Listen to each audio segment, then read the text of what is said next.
मध्य बिंदु है। जो हमारा मध्य बिंदु O है वो B से लेके C तक का, B से लेके C तक का मध्य बिंदु। समझ में आ गया सबको? किसी को कोई डाउट? चैप्टर 7 के त्रिभुज के उदाहरण नंबर 3 में हम देखेंगे। कौन सा उदाहरण नंबर 3? उदाहरण नंबर 3। उदाहरण नंबर 3 में बोला गया है रेखाखंड AB एक अन्य रेखाखंड CD के समांतर है। हम अगर आकृति को देखेंगे तो पाएंगे रेखाखंड AB, नीचे आकृति देख सकते हैं आप, A से लेके B, वो बराबर है किसके? C से लेके D तक के। ठीक है। और O रेखाखंड AD का मध्य बिंदु है। जो मध्य बिंदु है वो O दिया गया है। क्या दिया गया है? O। किसका दिया गया है? AD का। मतलब A से लेके D तक का मध्य बिंदु है हमारा O। आकृति में दर्शाइए कि पहला क्वेश्चन, त्रिभुज AOB बराबर है त्रिभुज DOC के। आकृति में हमारे दो त्रिभुज निकल रहे हैं। कितने त्रिभुज है? दो त्रिभुज। पहला त्रिभुज है AOB और दूसरा त्रिभुज है हमारा DOC। हमें सिद्ध करना है कि त्रिभुज AOB बराबर है त्रिभुज DOC के। और दूसरा प्रश्न हमसे पूछा गया है O रेखाखंड BC का भी मध्य बिंदु है। हल, त्रिभुज AOB और त्रिभुज DOC पर विचार कीजिए।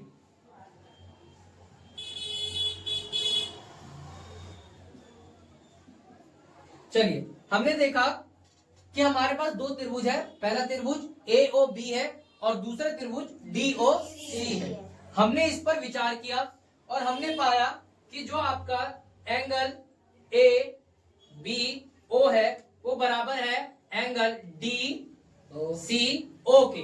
किसके? DCO के। हम देख सकते हैं हमारे पास दो है AOB और DOC।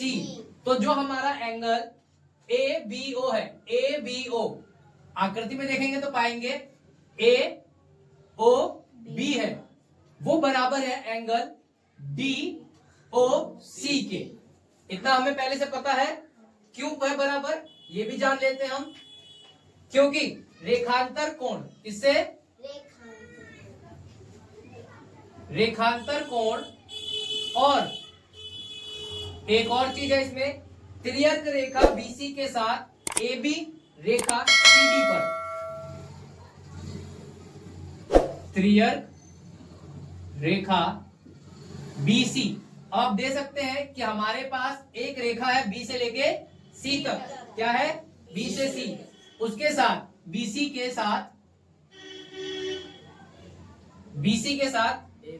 AB और रेखा CD है।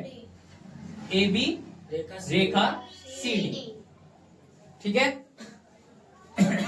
अब हम देख सकते हैं कि जो ये वाला त्रिभुज है ये इस त्रिभुज के सम्मुख है। क्या है? सम्मुख। तो सम्मुख वाले को हम शीर्षाभिमुख कोण कहते हैं। क्या कोण कहते हैं? शीर्षाभिमुख। Very good. तो हम लिख लेंगे एंगल AOB बराबर है एंगल DOC के। किससे? शीर्षाभिमुख कोण से। किससे? शीर्षाभिमुख कोण। शीर्षाभिमुख कोण से। वेरी गुड बच्चों। आगे देखेंगे। आगे हमें बोला गया था कि हमें फर्स्ट क्वेश्चन में बताना है। फर्स्ट क्वेश्चन जैसे यहां दिया है एंगल AOB बराबर है DOC के। तो ये हमें सिद्ध करना है।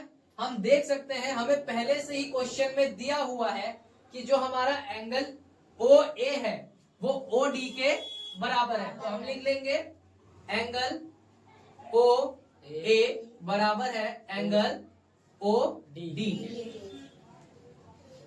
अगर हम देखें तो हम पाएंगे एंगल AO जो है वो O से D तक के बराबर है।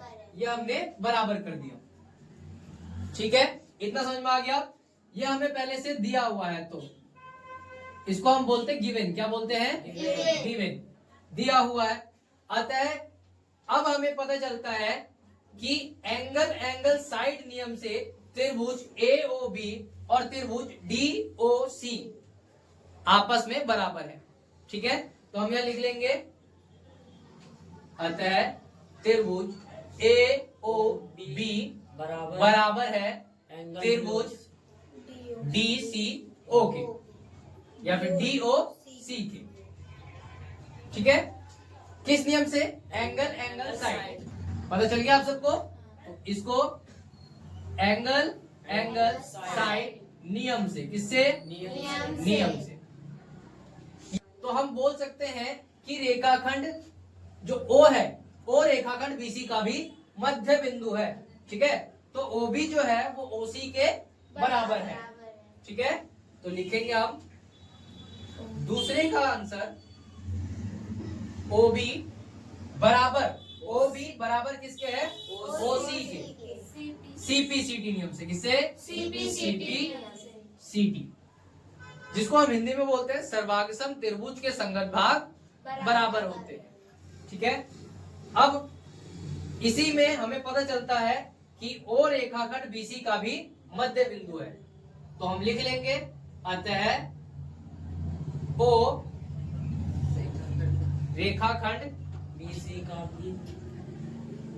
का भी मध्य बिंदु है।